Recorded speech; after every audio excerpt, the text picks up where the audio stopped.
Hey everyone, it's Miss Roberge. I'm here to talk to you about the causes of Civil War activity. This was an assignment the week of March 16th from Miss Willard, and you had 3 days to work on it. You had to fill in this graphic organizer that you see right here on the screen. Let's read the directions. Use the provided websites or other websites to complete each section below. Your job is to summarize each event and include why you believe each item was a cause of war.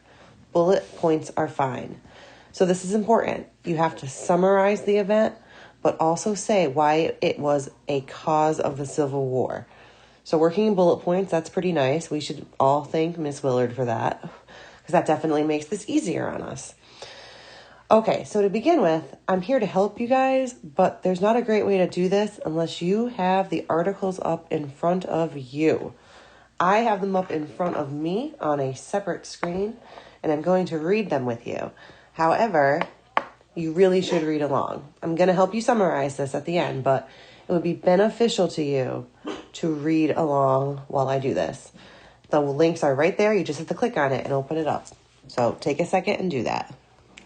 The first category is called Industrial North and Agricultural South, and we learned in the Culture and Economics worksheet that we completed last week that this was a huge issue in the North and the South, and it was a cause of the Civil War.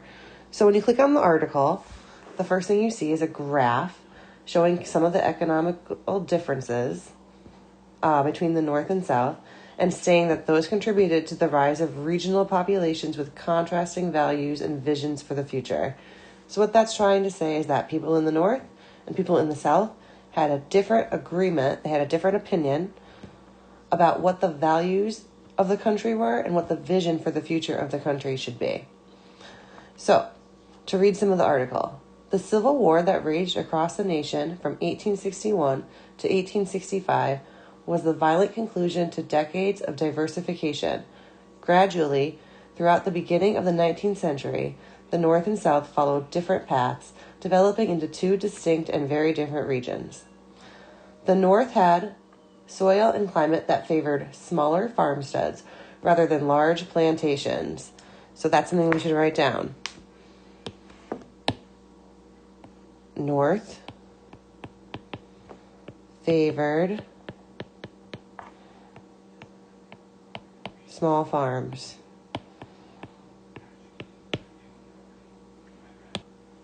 To continue with the reading, it says, industry flourished, fueled by more abundant natural resources than in the South, and many large cities were established, New York City being the largest with more than 800,000 inhabitants. By 1860, 1/4 of all Northerners lived in urban areas. Between 1800 and 1860, the percentage of laborers working in agricultural pursuits dropped drastically. Slavery had died out, replaced in the cities and factories by immigrant labor from Europe. So what the article is saying here is that there weren't slaves in the North, not as many as there were in the South. Immigrants were living in the North. We'll write that down.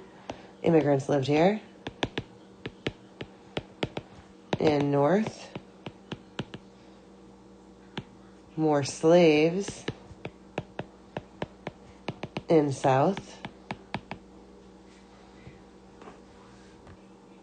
And we should also write that there was lots of industry in the North.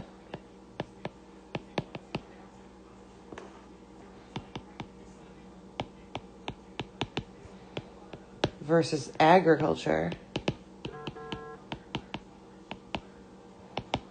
in the South.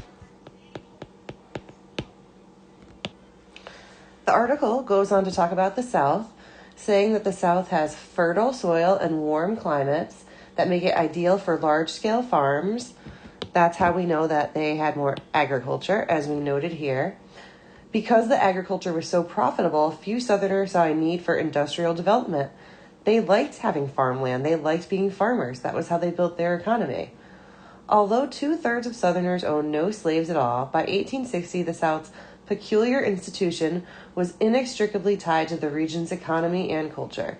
In fact, there were almost as many blacks, but slaves and free, in the South as there were whites. There were no large cities aside from New Orleans, and most of the ones that did exist were located on rivers and coasts as shipping ports to send agricultural produce to European or northern destinations. Only 1/10 of Southerners lived in urban areas, and transportation between cities was difficult except for by water.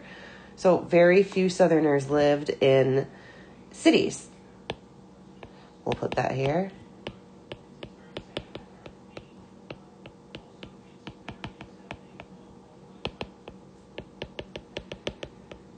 And the movement between cities was difficult.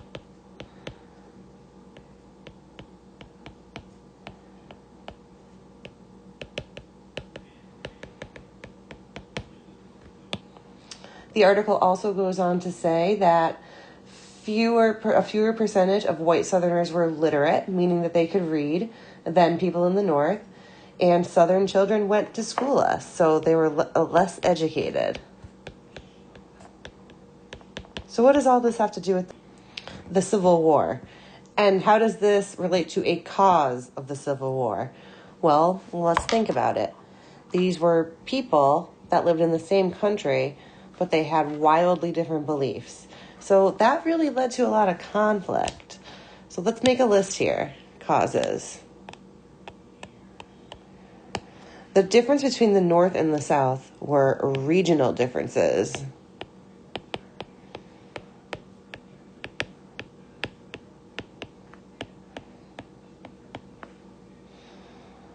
That led to conflict.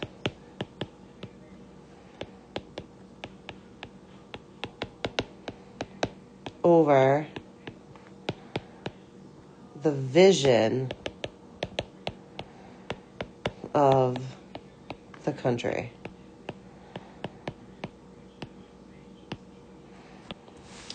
At this time, you should click on the second link, and the category for this link is States' Rights versus the Power of the National Government.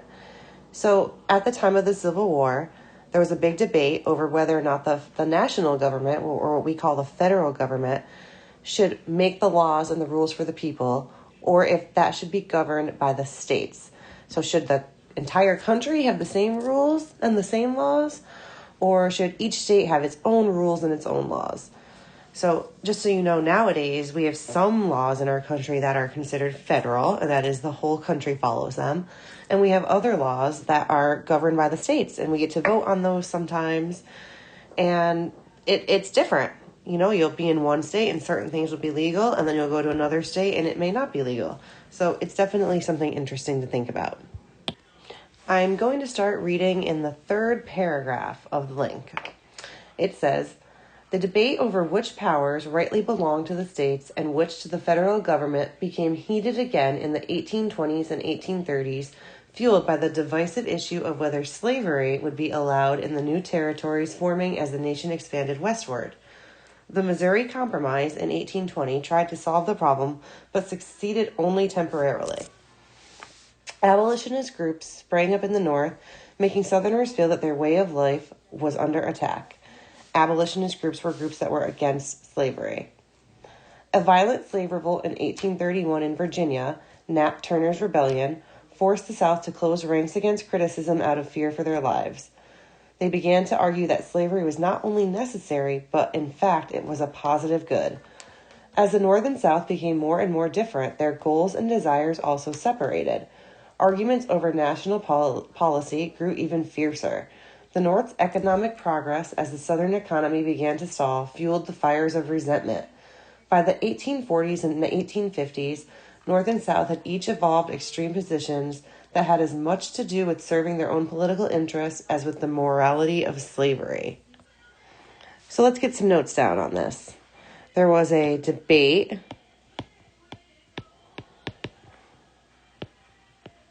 over who should make laws. The national government or states. Slavery was an issue with this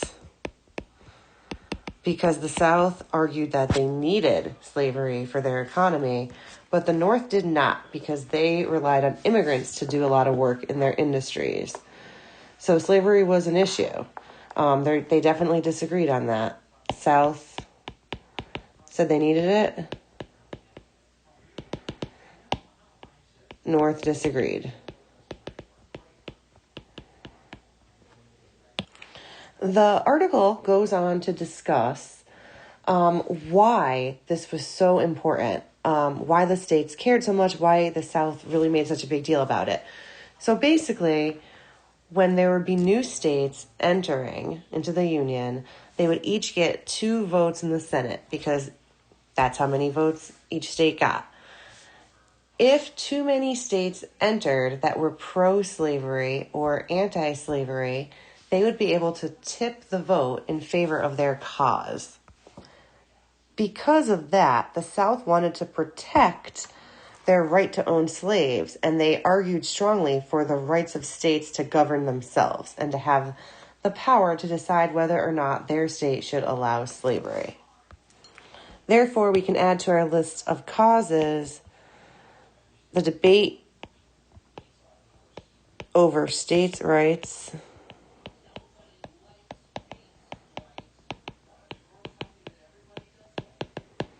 because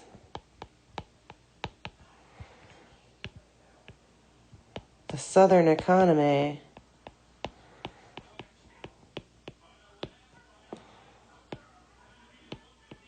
depended on slavery. That's the reason that they were willing to go to war over this, or one of them. States' rights had layers of issues that went along with this, but slavery was a huge part of it. And we often think that one of the causes of the Civil War was slavery, but really one of the causes of the Civil War was the debate over states' rights, and slavery was strongly linked to that.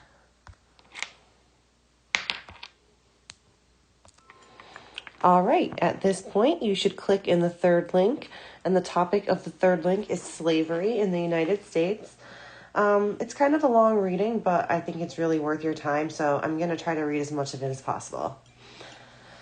For starters, when Europeans first colonized the North American continent, the land was vast, the work was harsh, and there was a severe shortage of labor. White bond servants, paying their passage across the ocean from Europe through indentured labor, eased but did not solve the problem. Tensions between settlers and former indentured servants increased the pressure to find a new labor source. Early in the 17th century, a Dutch ship loaded with African slaves introduced a solution, and yet paradoxically, a new problem to the New World. Slaves proved to be an economical advantage on large farms where labor-intensive cash crops, such as tobacco, sugar, and rice, could be grown. By the end of the American Revolution, slavery became largely unprofitable in the North and was slowly dying out. We talked about that in question 1, remember? Even in the South, the institution was becoming less useful to farmers as tobacco prices fluctuated and began to drop. Due to the decline of the tobacco market in the 1760s and 1770s, many farmers switched from producing tobacco to wheat, which required less labor, leading to a surplus of slaves. However, in 1793, Northerner Eli Whitney invented the cotton gin. This device made it possible for textile mills to use the type of cotton most easily grown in the Lower South. The invention of the cotton gin brought about a robust internal slave trade. As the Lower South became more established in cotton production, the region required more slave labor, which they received from Upper South slave owners looking to offload their surplus of slaves. So this is important. Slavery was actually dying out in the South, but then, with the invention of the cotton gin, Southerners began to grow more cotton, and they needed slaves to run the cotton gin.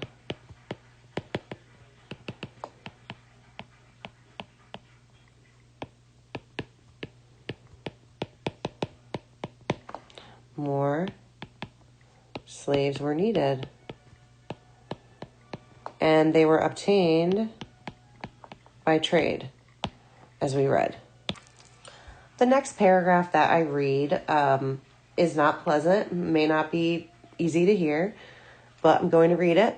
It'll be over quickly. So it says, torn between the economic benefits of slavery and the moral and constitutional issues it raised, white Southerners grew more and more defensive of the institution.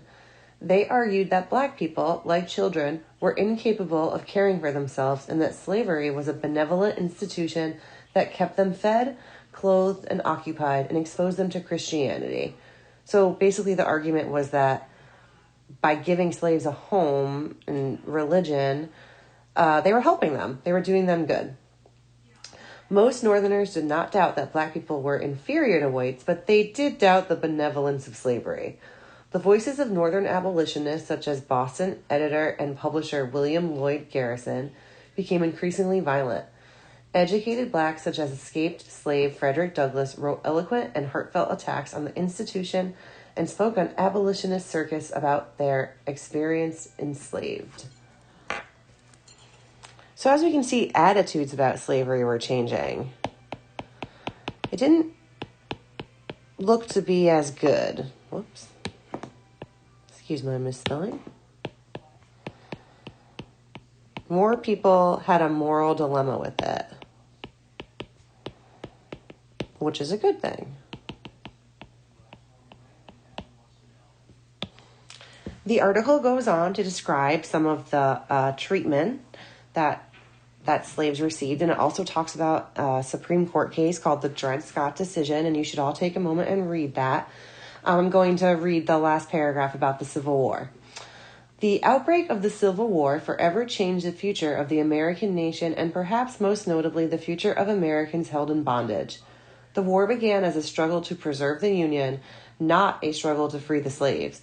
But as the war dragged on, it became increasingly clear to President Abraham Lincoln the best way to force the seceded states into submission was to undermine their labor supply, an economic engine which was sustaining the South, which was slavery.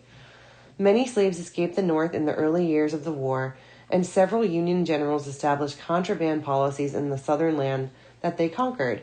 Congress passed laws permitting the seizure of slaves from rebellious Southerners, as the rules of war allowed for the seizure of property, and the United States considered slaves property.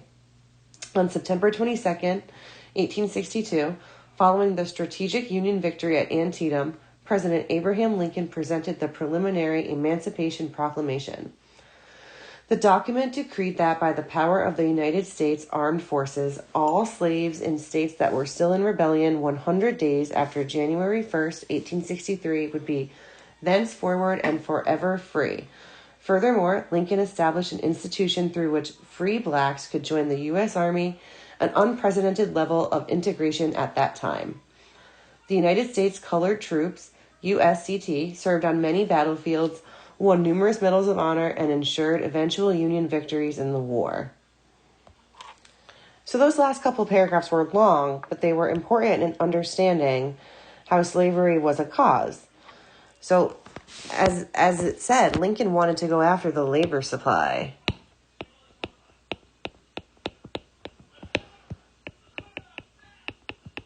So by outlawing slavery, he was able to do that and cut off the South.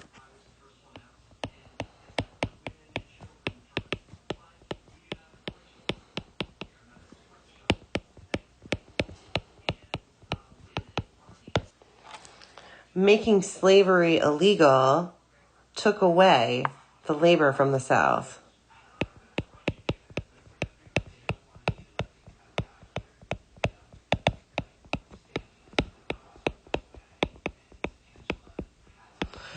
You can see how that would be a good tactic to cripple an area.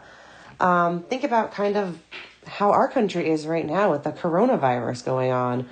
We still have people that can go to work, but not as many, and we still have issues. We don't have toilet paper on the shelves. These types of things really matter to an economy. So let's talk about the fourth link. And as we know from the last article, Abraham Lincoln did not believe in slavery. Lincoln was against slavery.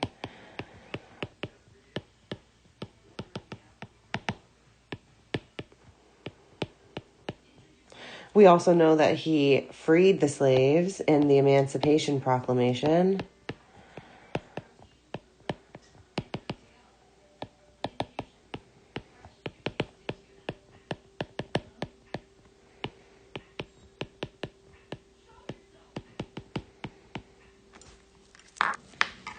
Abraham Lincoln also, he believed in preserving the Union. That was really important to him. That's the reason that he didn't let the South succeed and just leave the nation. He wanted to preserve the Union.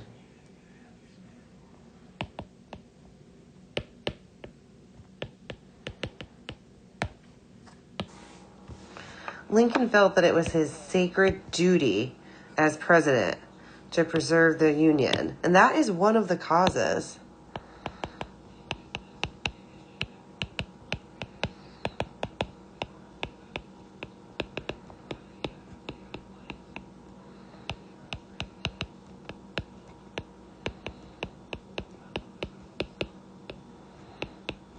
It would have been a lot different if he didn't feel that way, if he didn't have that obligation as president, because if that hadn't been his feelings, he might have just let the South succeed from the Union, and we would have two separate countries right now instead of the United States.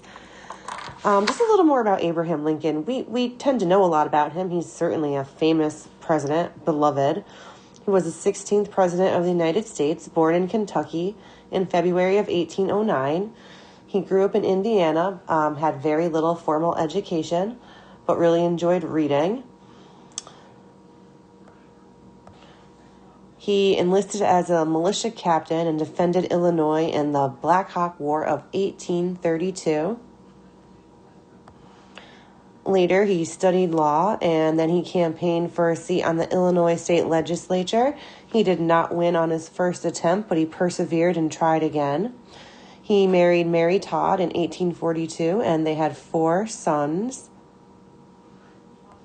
He took a strong anti-slavery platform and fought strongly for his beliefs, which made him very unpopular when he ran for president in 1860. However, he still won without the support of a single southern state. And then he led the North to a fight against the South. And as we know, he won. It was sad for the nation when Lincoln was shot on April 14th in 1865 while attending a play at Ford's Theater in Washington, D.C. He was shot by a Confederate sympathizer, John Wilkes Booth, and it was part of a larger plot to eliminate the Northern government, and it also left the Secretary of State at the time, William Seward, grievously injured. So I know that was a lot of information, but I hope that guided you through this assignment. Just know that I'm thinking of you guys. I miss you very much. Mr. R is here. He's going to come say hi to you real quick.